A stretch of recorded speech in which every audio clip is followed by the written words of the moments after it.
Hi, I'm Bobby Jankovic. Welcome to Mission Forge, and today I'm going to keep Hampton Roads current on some upcoming law changes.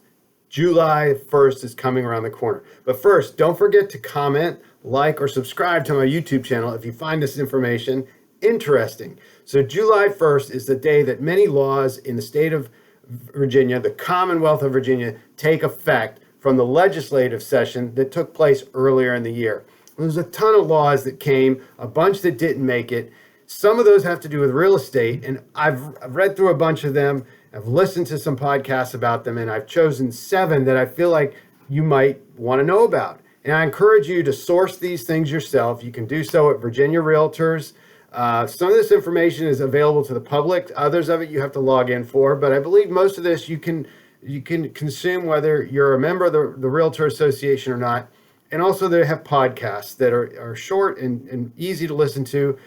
It'll give you the full broad information as spoken by attorneys. I'm not an attorney, so here goes. The SCC has enabled it so that people with LLCs can pay for their LLC registration online for multiple years. That's going to ease the burden of having to do this annual thing every year. You can now do it every couple of 3 years. Number 2, the seller on the residential disclaimer form is going to have to give an affirmation or an affirmative statement that, hey, I don't have any actual knowledge that there's a Liz Pendens on my house, meaning somebody is trying to stop the sale of this house. That's really good news.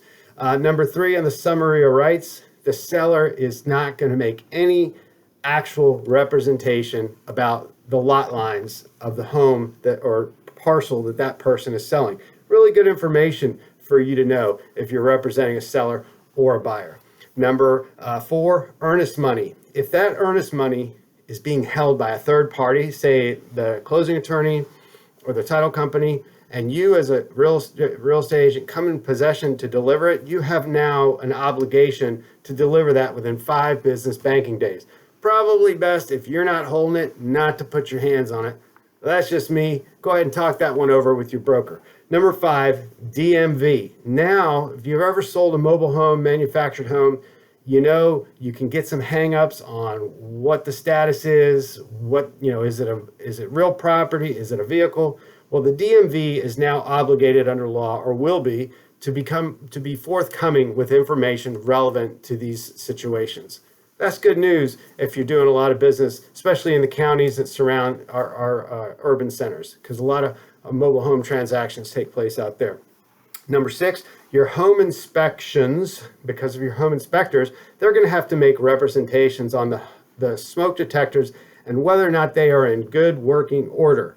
Now, of course, that's going to be at the time of the inspection, not at closing. So, you might want to go back and test those again. This is probably liability driven. And before they just had to say whether or not they were there. Now they have to make a statement about whether they are in good working order. Last one I'm going to bring to your attention is appraisers. Appraisers are now going to be required every license cycle to take 2 hours of fair housing or appraiser bias training. There they are. There are the current law changes that I thought you might be interested in. I hope you found it informative, keeping Hampton Roads current. Thanks, everybody. Check it out more on your own at Virginia Realtors. Thanks.